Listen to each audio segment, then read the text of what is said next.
Hey guys, welcome to this episode of The Rachel Cruze Show. And I'm so excited about this episode because I have my friend and fellow Ramsey personality, Christina Ellis, on with me. Welcome. Thank you. This is your first time, right? Yes. On the show. So excited to be here. Welcome to the place.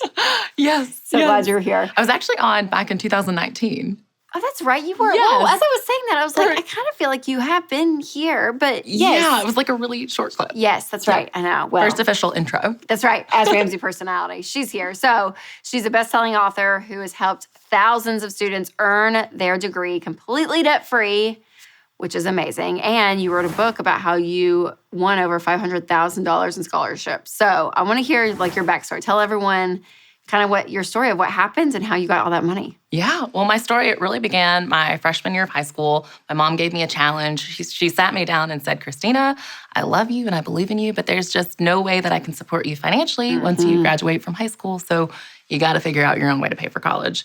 Now, at first, like every freshman, I was like, why are you telling me this? I'm a freshman in high school. What can I do about it? Yeah. But at the same time, she was just trying to be real with me. My dad, he actually passed away when I was 7 after a long and painful battle with brain cancer. And my mom, she did the best she could to support me and my brother, but we still struggled financially. So the idea of spending thousands and thousands of dollars on college was just not an option for her. So she wanted to light a fire in me to figure out how I could do it myself. She told me about scholarships, and I just got so excited about them. I started doing a ton of research. I read every book I could find, read every article, every magazine, and was just like, how can I win scholarships? How can I stand out in this process? And I put together a strategy and implemented it all throughout high school. I got super involved in extracurricular activities, took up leadership roles, did volunteer projects. And then my senior year of high school, I treated the scholarship application process like a part-time job. I just applied.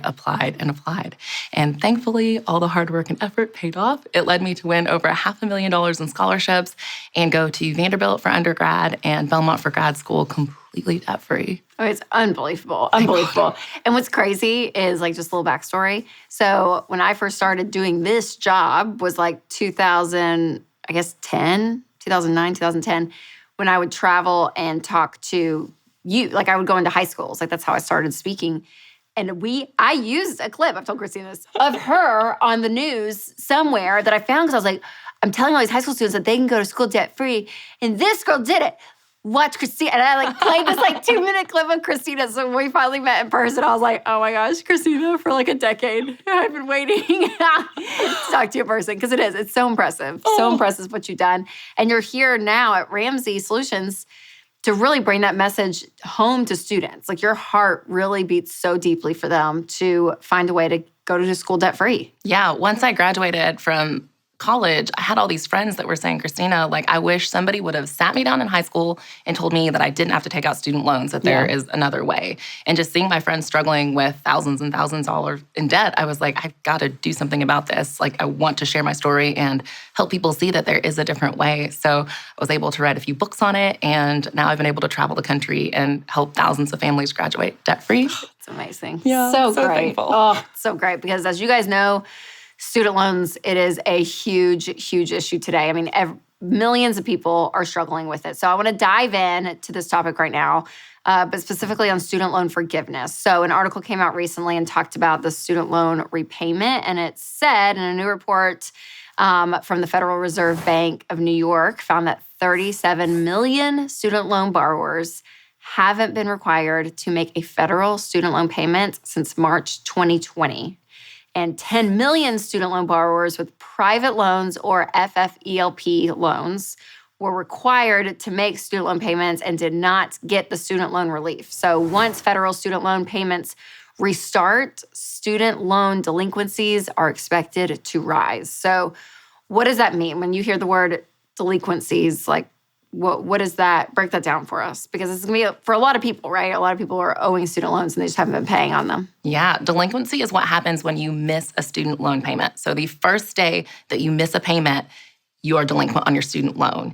Now, if you continue to be delinquent on a student loan, then you go into default, which you really want to avoid at all costs, because once you go into default, they can garnish your wages, they could possibly file a lawsuit against you. So you definitely want to stay away from both of those. Yeah, and I think it's going to be so hard for people. I'm like, if you've gotten in the habit of not paying your payment, either because, it's like this forgiveness this program that feels like forgiveness and it's pausing and it's like, oh, okay. I'm not going to worry about it.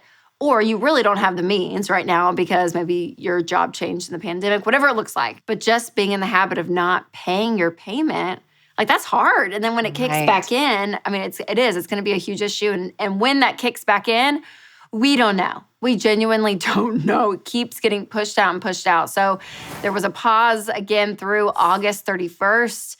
They're going to extend this, again, pausing the idea of you having to pay your student loan payments every month. But there's also a decision about completely canceling student loan debt, which is, again, I feel like been talked about so often. And so apparently Biden came out recently and said that he would cancel $6.2 billion of student loans for borrowers who are struggling financially, but we don't really know exactly who qualifies for this. And that amount of money, that $6 billion is not in the budget, was not in his annual budget. So this is another kind of frustrating thing because we were talking about this before the segment, and you were like, but that's just billion because trillions are owed. So it's not even that much if it even goes through. Right. And that's part of the problem is that there are so many students that are just coming out of college and they came out of college when the pandemic hit and they've never experienced paying them in the first place. And so now it's like this is their first time working with money and running a budget as an adult, and these payments have been paused and then they're supposed to start now and then they're extended. And it's just so confusing for all of these students who are just starting out wondering how on earth to deal with it. Yeah. I wish they would just make a decision. Yeah, that's right. I mean, and you guys too, like sometimes when you read through this stuff, even the language in these articles is confusing too, because it's like future tense and past tense. Has he done it? Is he not? We don't know. So listen, we say it all the time, but it's just true. When you want to get rid of your student loans, it's up to you. It's up to you to do it. Who knows how long they're going to kick the can down the road. I mean, it could be another 30 years and they're still going to be talking about student loan forgiveness. So we don't know. So if you want your student loans paid off, you need to do it. So I want to know your thoughts, though, overall on this idea of student loan forgiveness, because I feel like people have strong opinions one way or the other.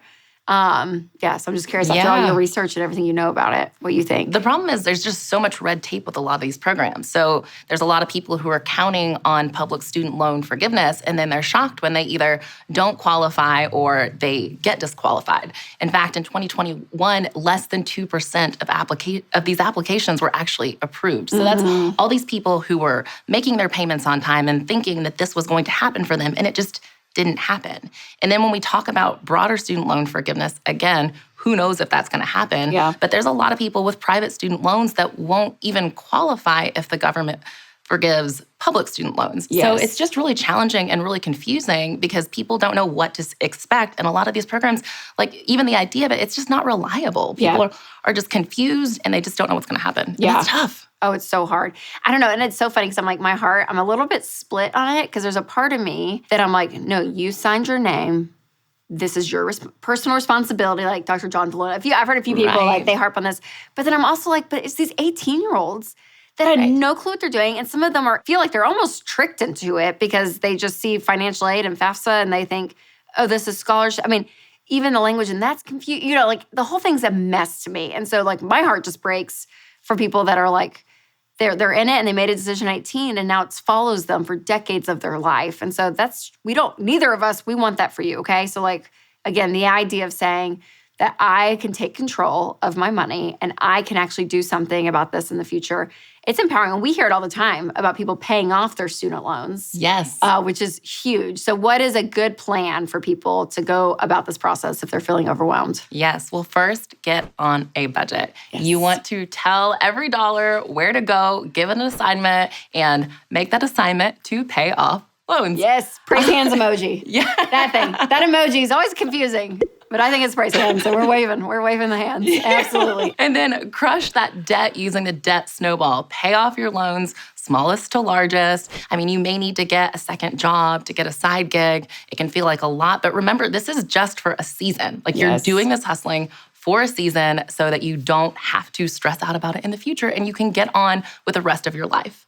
And then also consider student loan refinancing. Mm-hmm. We don't always recommend it, but you can do it if you can get a better fixed rate, a shorter term, and you don't have to pay any fees for the refinance. Plus, I want people to make sure you keep motivated because some people refinance and then they see a smaller payment and they're like, oh, well, I can kind of put it on the back burner. Yes. But it's like, no, you have to keep your gas going. Yes. Keep the foot on the pedal. That's right. That's right. Keep it going, even though you feel like you may see that smaller payment. So, man, you guys, I hope that you feel the weight of this again, that so much of this is in your hands. And, you know, as Christina's saying, that you shouldn't wait until the student loan repayment process gets kicked back in. Like, people should be paying their loans right now, which is huge because there's not interest right now. Right. And so they actually could get ahead financially by paying them now. Yeah, it's the best time to be working on paying down that debt. Yeah, because it's not growing interest. Like, you can really tackle this and knock it down quickly during this time. Yeah, so take advantage of it, you guys. Don't just sit back and be like, oh, I don't have to pay right now.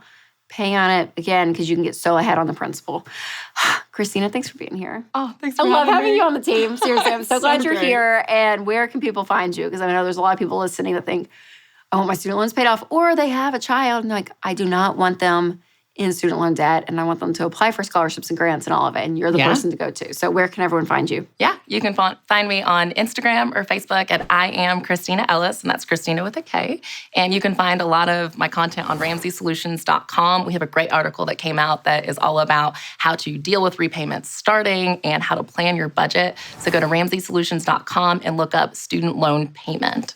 So good. Oh, I love it. And you were in our documentary, Borrowed Future, Yes. as well, which went so well. It's incredible, you guys. So make sure that you check that out, because it exposes this entire system that you know a lot about, because you dug into all the details of it. So you guys can check that out anywhere that you can watch documentaries. So Prime Video, Apple TV, Google Play, or RamseySolutions.com. So again, we have so many resources for you guys, because we want you to tackle this thing that feels like a mountain, but that you can do it. All right, Christina, before you leave, the one question I have that I ask all my guests is, what is one thing you're doing with money that's creating a life that you love? Well, we are about to buy a car, which we're really excited about. It's kind of the worst time to buy a car. Sometimes you gotta do it. But yeah, we have a 2008 Ford Escape with over 200,000 miles and tiny babies. So we're about to try to bargain hunt. What are you gonna do? Do you know? I don't know. I got my last car for $6,000 off Kelley Blue Book. So I'm just kind of like open to the type of car and mostly wanting a really good deal. Yes, I can appreciate that. SUV, hopefully. SUV. Yes. Some room. Well, if you want any opinions on minivans, Christina, just ask this gal. Well, thank you again, Christina, for being on. I so appreciate it. And you guys, use her as a resource. Like, if you know somebody that is going to college soon and they're wanting to take out loans, or they're thinking about it, send them her way. Again, so much content around the subject that's just really, really important. It really can completely change your financial future. So I hope this episode encouraged you and helped you take control of your money and create a life you love.